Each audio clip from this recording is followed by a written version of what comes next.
Have you studied English for years but still have a problems of speaking? Do you understand English but struggle to speak? Do you know English but can't speak fluently? I can read and write English but I cannot speak. What should I do? Do this kind of thoughts comes in your mind? क्या इसी तरह के question भी आपके दिमाग में आते हैं जब भी आप इंग्लिश बोलने की ट्राई करते हैं? If yes, then you came at the right place. Don't feel bad because you are not the only one who have this kind of problem. But also there are many people who had studied English since their academic standard. But still they have speaking problems. अब दुनिया में अकेले नहीं, काफ़ी सारे person जिन्होंने अपने academic standard से आज तक इंग्लिश को पढ़ा है फिर भी उनको इंग्लिश बोलने में प्रॉब्लम होती है.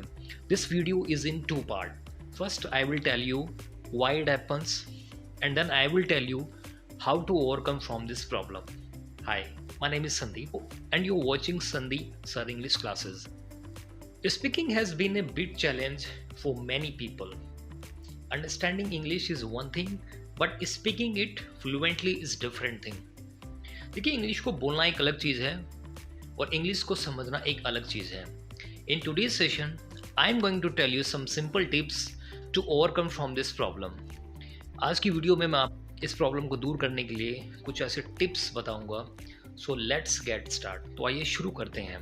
Before move on to the tips, let us try to understand why we can't speak English fluently. Video में आगे बढ़ने से पहले आइए एक बार उन प्रॉब्लम्स को समझने की कोशिश करते हैं कि जिनकी वजह से हम इंग्लिश समझ तो लेते हैं पर बोल नहीं पाते हैं. बेसिकली व्हेन वी से I can understand English but can't speak, it means we give more time in order to understand the language rather than speaking. देखिए, जब हम ये कहते हैं कि हम इंग्लिश को समझते हैं पर बोल नहीं पाते तो उसका मीनिंग ये होता है कि हम इंग्लिश के कंटेंट को समझने में काफ़ी टाइम लगाते हैं बट इंग्लिश को बोलने में उतनी एफर्ट्स नहीं करते. English is like riding A bike. English एक जैसे हम एक बाइक सीखते हैं ठीक उसी तरह से है. You can learn only when you go and try to ride the bike. अब बाइक केवल तभी सीख सकते हैं जब आप बाइक को चलाने का ट्राई करते हैं. You can not ride a bike just by reading theory. अब थ्योरी पढ़कर बाइक को चलाना नहीं सीख सकते. We need to pay attention on practical part also. Practical part को भी हमें उतना ही समझना ज़रूरी होता है जितना थ्योरेटिकल पार्ट को होता है. Because theory and practical together give something good result. Let me give you one more example. We love watching cricket.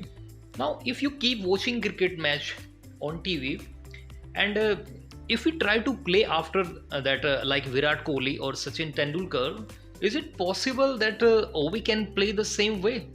अगर आप लगातार टीवी पर क्रिकेट देखते हैं तो क्या ऐसे पॉसिबल है कि आप केवल क्रिकेट को देखकर क्रिकेट को खेलना सीख जाएंगे? No, it is not possible.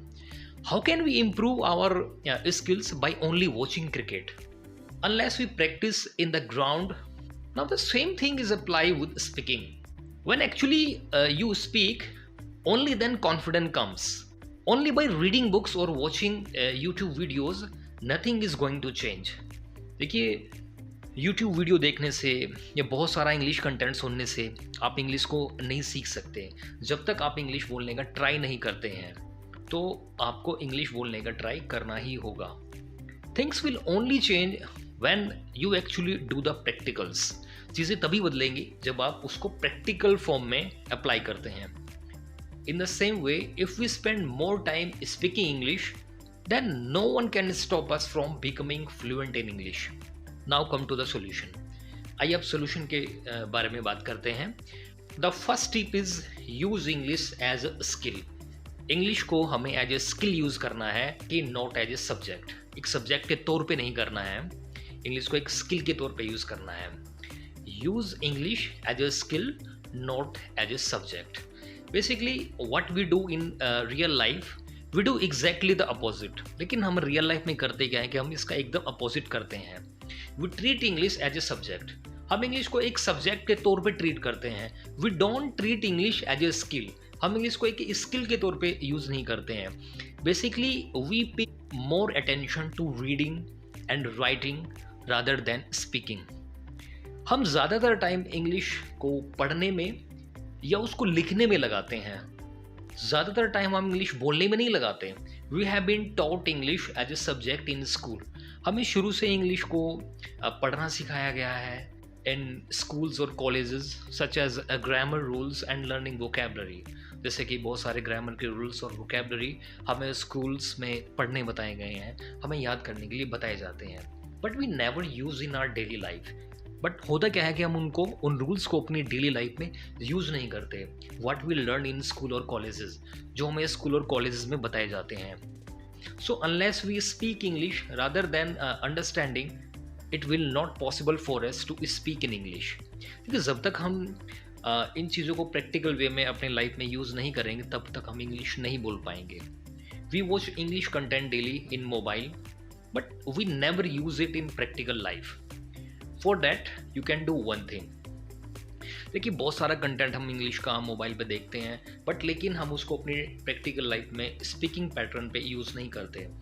You can give your opinion after watching English content. आप इंग्लिश कंटेंट देखने के बाद अपना एक ओपिनियन भी दे सकते हैं। What do you think about the video? आप वीडियो के बारे में क्या आपकी राय है?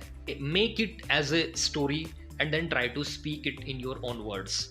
आप एक स्टोरी बना सकते हैं, जो भी आप कंटेंट देखते हैं उसको अपने एक वर्ड्स में, अपने सेंटेंसेस में। Keep a recorder like a mobile and start speaking.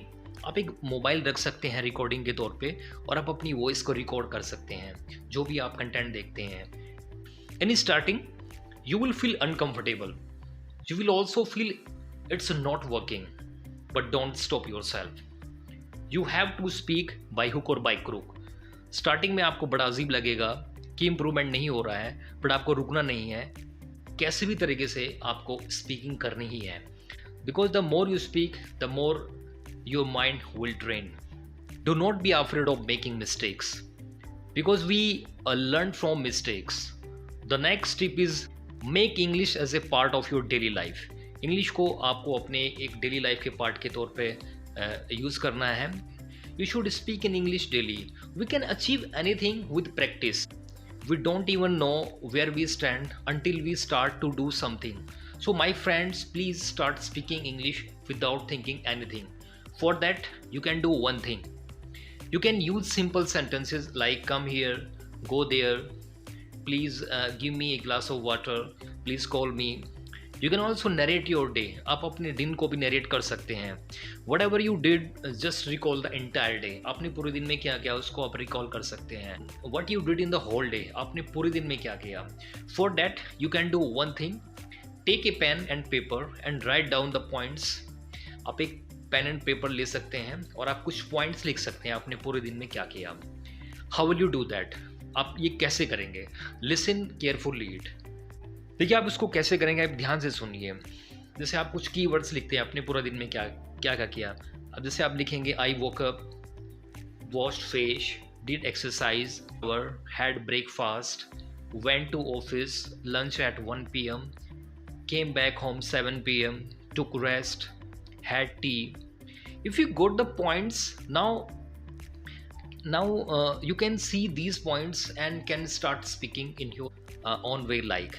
अब आपके पास ये पॉइंट्स हैं, अब आप इन पॉइंट्स को लेकर अपने सेंटेंसेस बना सकते हैं। जैसे कि I woke up at 5 AM, after that I washed my face, then I did exercise and took shower, then I had my breakfast, then I went to my office and took my lunch in my office at 1 PM, then I came back to my home at 7 PM. You can describe like this. Automatically your mind will open up and your thinking process will be fast. अगर आप ऐसा करते हैं तो इससे क्या होगा कि आपका माइंड ओपन होगा और इससे आपके थिंकिंग करने की कैपेसिटी भी बढ़ेगी। The next tip is stop learning so much grammar rules. अगला हमारा टिप है, ग्रामर के रूल्स को बहुत ज़्यादा आपको लर्न नहीं करना है। If you want to improve your speaking skill, please do not spend too much time on grammar. अब ग्रामर पे बहुत ज़्यादा टाइम स्पेंड करने की ज़रूरत नहीं। I know very well grammar is very important, especially if you want to improve your writing skill or if you want to sit for an exam. If you want to become fluent in English, then you should try to learn English without studying too much of grammar. देखिए आप writing skills में अच्छा होना चाहते हैं या आप किसी एग्ज़ाम में बैठते हैं तो वहाँ पे ग्रामर को स्टडी करना बहुत ज़रूरी हो जाता है। बट लेकिन अगर आप स्पीकिंग के पॉइंट ऑफ व्यू से देखते हैं तो वहाँ पे बेसिक इंग्लिश ग्रामर की रिक्वायरमेंट होती है। The next tip is read loudly. The reading aloud method is ideal for students whose speaking skills are weak. Reading aloud is an active method in which two action works simultaneously. कि reading एक बहुत ज़रूरी एक tool है जो student speaking नहीं कर पाते उनके लिए रीडिंग लाउडली करना बहुत ज़्यादा इम्पोर्टेंट हो जाता है।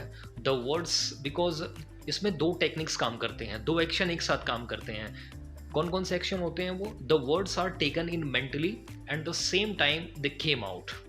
उसके लिए आप क्या कर सकते हैं? You can read loudly any simple books, any story books, because the more you speak the more your mind will train. जितना आप ज़्यादा बोलते हैं उतना ज़्यादा आपका माइंड ट्रेन होता है। And now last but not the least, listening to English content. Listening plays an important role in communication skills. I'm going to give you an example. Babies listen to words spoken by their parents before mimicking sounds and speaking their first word. For that, you can listen simple English content like simple audio books, podcast and radio. But make sure whatever you listen it repeatedly. देखिए जो भी आप सुनते हैं उसको आप repeatedly mode में सुनिए। जैसे कि मैंने अभी आपको एग्जांपल दिया कि जैसे एक बेबी होता है, अगर वो जो भी सुनता है अपने आसपास के एनवायरनमेंट से वैसा ही वो मिमिक करने का ट्राई करता है। Because if you listen any content again and again, words will be stored in our mind automatically. जितना आप सुनते हैं एक कंटेंट को बार बार, वो sentences आपके माइंड में ऑटोमेटिकली रिस्टोर्ड हो जाते हैं। I think these are the things which will really help you to overcome this problem. In the last, I would say practice speaking every day. आपको डेली प्रैक्टिस करनी है। Do not miss out your practice till the time you develop the confidence of speaking with somebody. आपको अपनी practice को stop नहीं करना है। So that's all about for today's video, and if you like this video please subscribe to our channel. If you have any suggestion please leave a comment in comment section below. Thank you very much.